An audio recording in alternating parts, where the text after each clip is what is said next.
mbokki téléspectateur Vision Africaine TV dana ñëwoon tey assister le défilé donc des forces armées qui commémore donc la 65e édition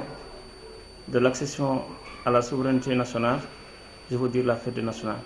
Ici, nous sommes aujourd'hui au cœur des forces armées, c'est LG Mbao. Monsieur, présentez-vous, s'il vous plaît. Oui, bonjour, je me présente Mohamed Lamine Sy, le point focal du ministre des Forces armées au niveau de la LGI. Aujourd'hui, cette année, il y a une nouveauté. Le civisme est bien servi au niveau des écoles. Bien entendu, on a enseigné de l'époque l'éducation civique. Aujourd'hui, c'est le vivre ensemble et vivre dans son milieu. Qu'en direz-vous par rapport au moment fort de ces événements? Dans un premier temps, nous remercions le ministre des Forces armées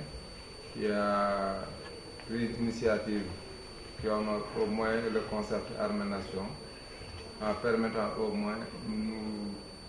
donner l'occasion de faire participer par une fan zone au niveau de la LGI avec un partenariat avec les directeurs d'école, M. Diouf et M. Wach, et l'AIC Entente LGI et Badjen Goh en particulier, le maire de la commune de Diamaguène Sicap Mbao. Il nous a permis cette année de faire une activité extrêmement importante qui est dans un cadre de civique, de dialogue, de communication entre les forces armées et la population sénégalaise. En fait, ces moments forts célébrés partout dans les coins et recoins du Sénégal, LG Mbao a renoué avec l'histoire de nouveautés par rapport à cet engagement. Quel est le message que vous adressez à M. le ministre qui vous a honoré cette année par cette donne? On va lui dire tout simplement merci beaucoup de faciliter à nos enfants de créer un cadre de concertation directe avec les enfants, les parents, les familles militaires, civiles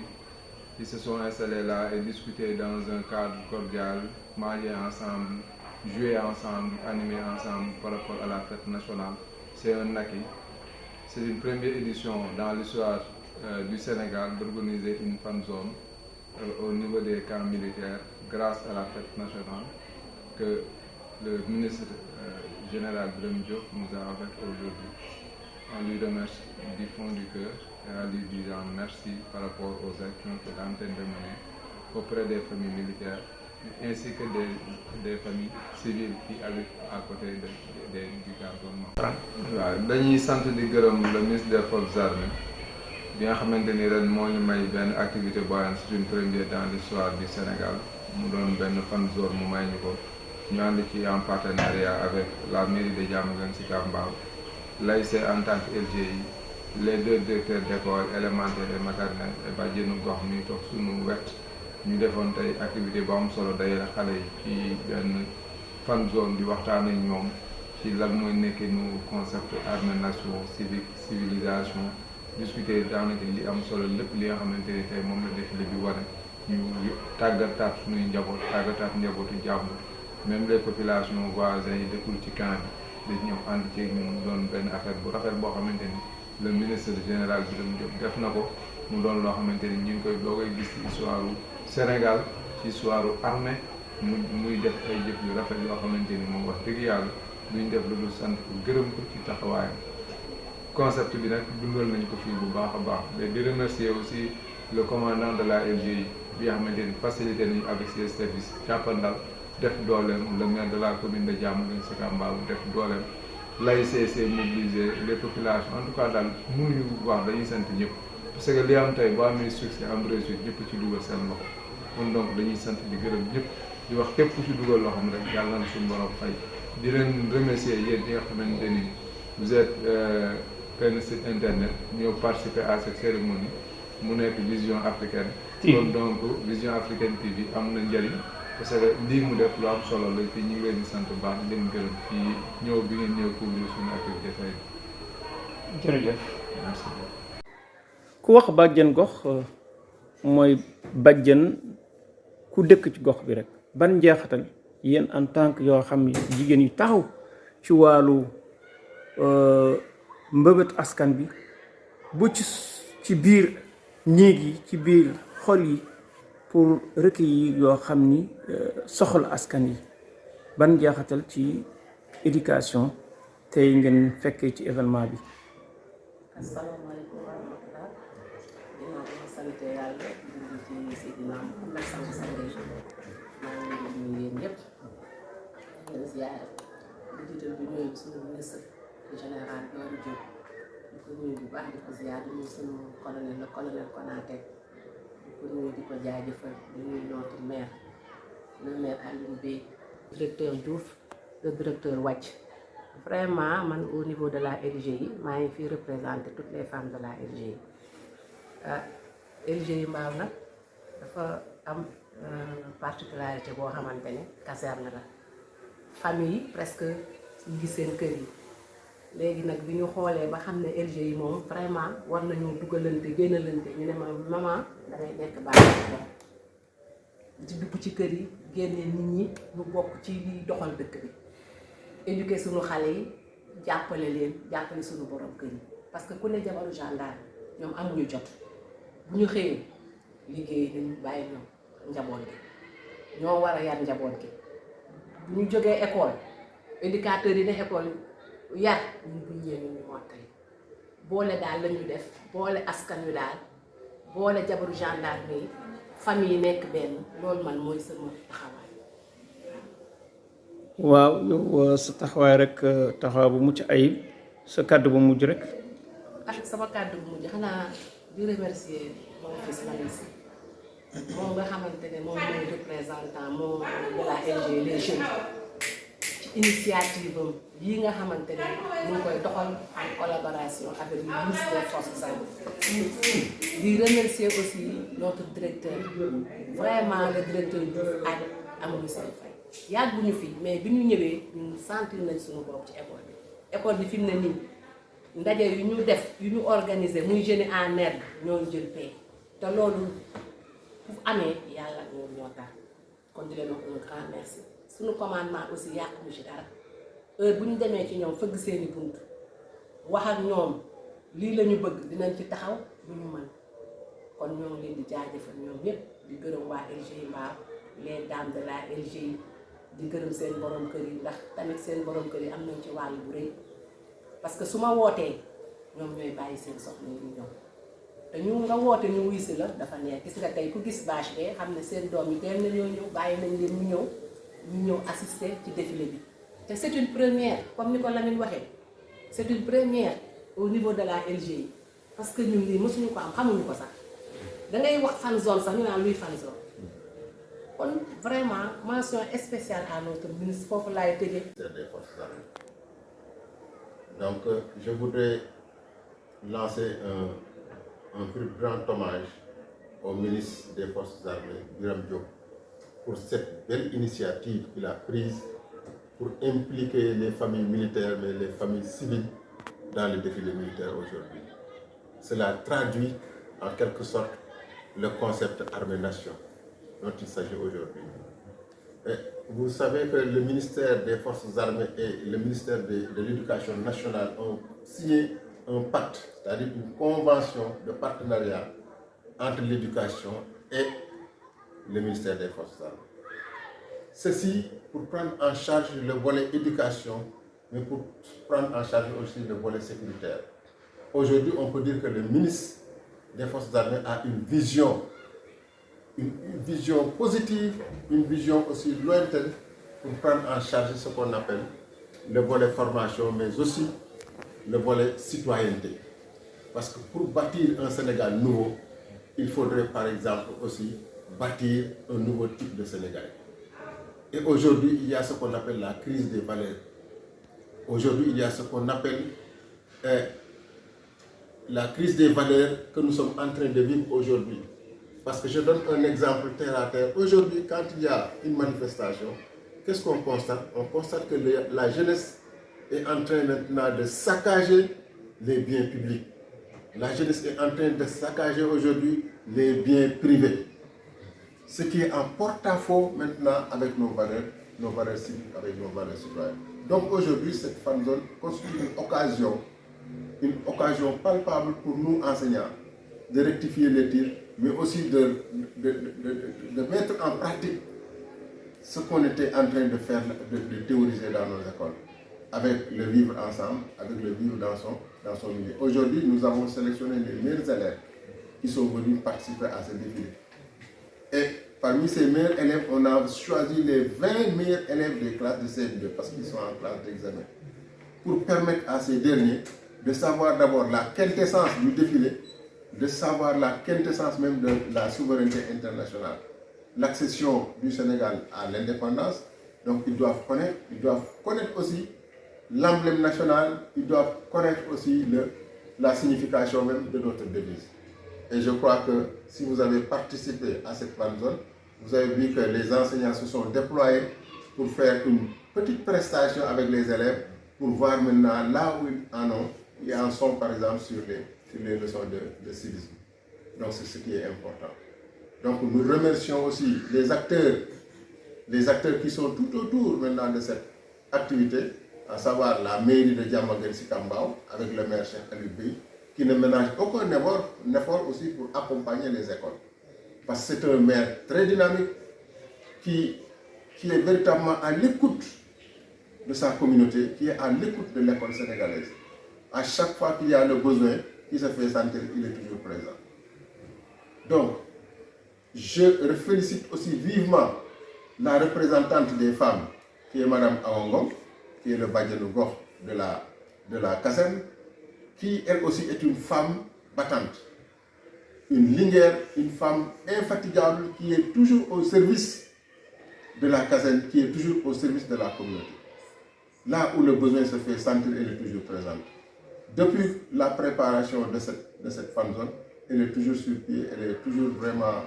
prête à nous accompagner dans la mise en œuvre. Donc, le point focal, Lamine aussi vraiment qui est un gosse dégourdi, très disponible, qui est toujours au service de la communauté de la caserne. Ça, donc nous venons d'arriver cette année. Nous sommes nouvellement affectés ici à la caserne comme directeur d'école. Je gère l'école élémentaire. Il y a aussi mon camarade, M. White, qui gère aussi le préscolaire. Donc nous sommes là aujourd'hui, mais ce que nous avons trouvé sur place vraiment nous inspire davantage, nous réconforte pour véritablement aussi accompagner les enfants de la caserne. Dernier mot, qu'explique le port de cette tenue? Voilà, c'est pour matérialiser en quelque sorte le concept armée-nation. Parce qu'aujourd'hui, l'armée ne peut pas aller sans l'école. L'école aussi ne peut pas aller sans l'armée. Voyez-vous, parce que les forces armées les forces de défense et de sécurité sont là pour assurer notre sécurité et la sécurité de nos biens. Donc aujourd'hui, si nous sommes là, je crois que l'école aussi est le garant de l'éducation, mais aussi l'école participe même à la formation de ces agents de forces de sécurité. Donc c'est des entités qui peuvent aller ensemble, et je crois que les deux ministres aussi ont compris, Mamba Guirassy et Biram Diop ont compris les enjeux qui sont là maintenant pour fédérer les deux institutions pour véritablement aller ensemble. C'est un quartier militaire au sein de la commune. Donc nous les considérons comme un quartier au sein de la commune. Parce qu'il y a des civils, il y a certes des militaires qui y sont habités, mais il y a des civils aussi qui sont administrés par le maire de la commune. Il est empêché aujourd'hui, mais il aimerait bien être ici, à côté donc, des enfants, à côté aussi des familles militaires, pour leur dire toute son satisfaction, mais aussi tout son engagement à accompagner l'éducation, mais à accompagner aussi la SGI pour que ces moments-là puissent être des moments tellement importants, des moments de convivialité. Le président l'a rappelé hier lors de son discours. La fête de notre indépendance donc est marquée par une date ou bien par une époque donc, tellement importante de carême pour nos frères chrétiens, mais aussi donc, à la sortie du mois béni de Ramadan que nous sortons tous pour demander le bon Dieu vraiment d'accepter tous les prières. Que le Sénégal est un pays où vraiment le vivre ensemble, la solidarité donc, doit être des piliers qui sont importants. Donc surtout le civisme aussi, l'inculquer au niveau des enfants dès le bas âge, je pense que c'est tellement important. Le directeur l'a rappelé donc tout à l'heure, les enfants vont devenir tous donc demain donc des gens qui pourront représenter le Sénégal n'importe où, à travers l'armée, à travers l'éducation, à travers même, pourquoi pas être maire ou bien président de la République, parce que nous tous nous avons passé par là. Donc il faut dès à présent essayer de les mettre donc en synergie, en rapport avec ce qui nous paraît tellement important, et ce qui nous paraît tellement important, nous ne pouvons pas citer deux sans pour autant aussi intégrer ce qui est donc l'armée sénégalaise, ce qui est donc notre nation, qui laisse tout pour nous assurer tout ce qui est sécurité, pour nous mettre donc à l'abri. Donc nous n'avons pas les mots, ou bien nous n'avons pas,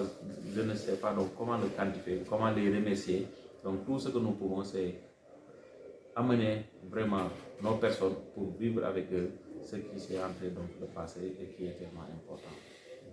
waaw yaakaar na rek danga koy tënk ci wolof la ngay wax léegi ci français dëggantaan sunu tàggatoo xale yi ci wàllu armée loolu daf leen jàng sunu droit ak yëllëf yooyu yow en tant que maire yow am na yu bari yoo xam ne da nga koy gis ci école yi violence yi ndax yaakaar nga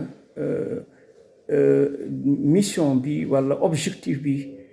impliquer les enfants dans le défilé de notre accession à l'indépendance, la 65e édition. Pensez que si on pérennise ça, ce dont on parle, ñu wax yoo xam ne jukku yàqu dina jaar foofu rek defar bu faw. waaw donc am nañ ci yaakaar bu baax que ni bu fekkee ne nekk na loo xamante ni luñ saxal la, parce que bu ñu fàtte ne am na ci lu bari loo xamante ni daan na am ci école yi. Directeur xam naa moom moo gën a xam nañ di wax wàllum donc éducation civique nga xamante ni dañ ko daan jàngale, mais terewul aussi tamit daan jël weer wu nekk wala ay bés bu nekk jël benn thème boo xamante ni dañ koy waxtaanee ci wàllum civisme. donc loolu nag nekkoon na loo xamante ni nii ci année yi ci ginnaaw lu xawoon na raar la, loo xamante ni nii gëjoon nañ koo gis. mais depuis vraiment arrivé ñi nga xamante ni moom mooy gouvernement bu bees bi, donc à travers le ministre des Forces armées, mais aussi à travers donc le ministre de l'Éducation, nous au sein de notre circonscription, à travers l'IEF que je salue, l'inspecteur Samba, initié nañ ay journée yu am solo par rapport ak journée civisme yoo xamante ni chaque mois benn thème bi ñu mujjee organisé. C'était au niveau de l'école Sam Sam 3 qui est abrité au niveau de la commune de Diamaguène Sicap Mbao. donc thème bi ñu choisiroon mooy solidarité, mu nekkoon loo xamante ni lu am solo la, ñu ñëw waxtaanee ko ci xale yi kenn ku ci nekk xam lan mooy solidarité, lan mooy nekk li nga xamante ni moom mooy jàppandal. je pense que aussi tamit tey lii ni mel nga xamante ni défilé national la ñi génne di gën a ëpp solo ci ñun, parce que bu ñuy wax souveraineté fi ñu koy njëkk a yaakaaree mooy nga mënal sa bopp moom sa bopp, mais aussi tamit lii di wàllum kaaraange nga mën a nekk loo xamante ni looy mën a saytul sa bopp la. kon xale yi bu ñu leen mën a teel a jaxase ak ñoom ñuy gis ñooñu la nga xamante ni nii mooy la ñuy def mooy ci corps yëpp, moo xam gendarmerie la moo xam police la, ñu génne la nga xamante ni am nañ ko. xale yi di gis loolu dafa nekk loo xamante ni nii lu am solo la, dafa nekk loo xamante ni aussi tamit lu leen di teel a jàngal la kat que ni yéen ñii nga xamante ni yéen a ngi leen di gis ci télé bi nekk na ñoo xamante ni bu ngeen góorgóorloo ko te l'école ba dana nekk ñoo xamante ni ëllëg mu gën a doon ñoom. léegi loolu nag li koy maye mooy parce que ñun dañoo gëm compétition, parce que dañuy jàpp ni fépp fu mu amul rek lii di persévérance, lii nga xamante ni mooy qualité du travail. donc je remercie le directeur bu ñu tànnee que ni kat dañuy jël ñi nga xamante ni ñoom ñooy meilleur ci seeni école, ci seeni classe par rapport ak résultats yi ñu am. parce que loolu dana tax ña nga xamante ni teewuñu ren ëllëg dinañ kat bëgg a góorgóorlu ba am ay moyens yu baax pour ñëw fekkee ko à travers yéen aussi dina la presse di leen remercier, parce que xam naa ne ngeen ko yéen a koy wane après ñoom teewuñu fi, mais dinañ mën a seetaan image yi xam ne lii kat lu am solo la, mën a nekk ak autorités yi, nekk ak ñoom seetaan li nga xamante ni moom mooy déroulé ensemble. donc dina nekk loo xamante ni lu leen ñor la pour ëllëg ñu gën a góorgóorlu pour mën a bokk ci. waaw ci njeextal rek xam naa ne dugg nga sax ci remerciement yi ci njeextal, mais yéen en tant que maire message ngay lancé maire Sénégal yëpp nu gën a jàppale école yi en tant que da ngeen am benn pàcc ci mairie ci wàllu éducation. gën a gis sax la prise en charge des écoles jusqu'à l'université pour vraiment jàppale askan bi pour nga nekk à côté de dernier mot par rapport à ça. Merci beaucoup. Donc, remercier effectivement, comme tu l'as dit, le directeur de l'école, le colonel de la LGI, M. Lamiti, le point focal, et Mme Mao, et l'ensemble des organisateurs, l'AIC, pour cette fan zone qui est une première, qui est tellement importante donc, à nos yeux. Donc, l'appel que nous lançons, l'ensemble des autorités municipales, c'est de continuer vraiment à aider, c'est de continuer à apporter tout ce qui est soutien au sein des écoles. Parce que l'éducation est une compétence transférée. Moo xamante ni dafa aju ci ndoddu collectivité territoriale kon lépp lu ci waay yi def rek je pense que ñun la koy defal kon lii ministère bi def tey lii waa LGE yi def ànd ko ak ñi nga xamante ne ñooy directeur bi ñun lañ koy defal parce que l'éducation nekkul seulement dem ca école ba jàng wàcc. Il y a d'autres aspects, il y a d'autres considérations yoo xamante ni aussi war na ci aju lu mel ne wàllum culturel lu mel ne wàllum divertissement parce que loolu xale yi ci seen droit la seen àq la ak yelleef pour ñuy mën a donc am loolu mais rawatina aussi tamit di leen inculquer lépp loo xamante ni valeur la lépp loo xamante ne nii seen taarixu réew la seen jaar-jaaru réew la ñoom ñu mën koo xam te je pense que dara nag gënul yell maanaam xale bi nga jàngal ko histoire wala nga jàngal ko bëgg réew ce qu'on appelle le patriotisme nga invité ko ci bésu fête indépendance mu gis drapeau Sénégal yi haut et fort ñi génne ko gis li nga xamante ni moom mooy suñu armée défilé avec le président de la République ak l'ensemble du gouvernement mais ñu ñëw aussi tamit au sein de LGI Mbao autorité yëpp nekk fi tey le ministre des forces armées yable fi kilifa camp bi yëpp donc ñëw teew ak kilifa yi nga xamante nii donc ñu ngi ci commune bi ànd ak ñoom loolu dafay nekk loo xamante ni lu am solo la parce que éducation mooy comme ni ma ko waxee dafa am mag mu baax moo xamante ni naan bu fekkee ne bëgg ngaa yàqu aw askan rek jarul nga koy jaar fenn ci ay bomb mais yow poisonné li nga xamante ni moom mooy éducation bi parce que ndaw ñi fa lañ nekk te ndaw ñi boo leen xasee yàq ñoom ñooy doon ay mag ëllëg bu ñu yàqoo bu boobaa penc moo bëgg a defar donc dina nekk loo xamante ni lu metti la moo tax donc éducation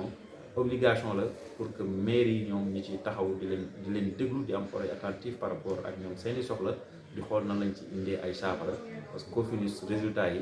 ñun lañ koy laaj ñun les autorités parce que ay compétences la yoo xamante ni dañu ko transférer intégralement ci cycle bi nga xamante ni mooy bi ci gën a ndaw vraiment ba ci élémentaire yi mu nekk loo xamante ni lépp lu fa waay def rek ñun la ko defal. Jërëjëf, c'était avec nous donc Vision Africaine TV qui est venu donc couvrir les événements de LGI Mbao, un milieu phare de l'armée sénégalaise. C'était donc voix de tous les représentants de l'événement. Inch'Allah, au revoir et à l'année prochaine.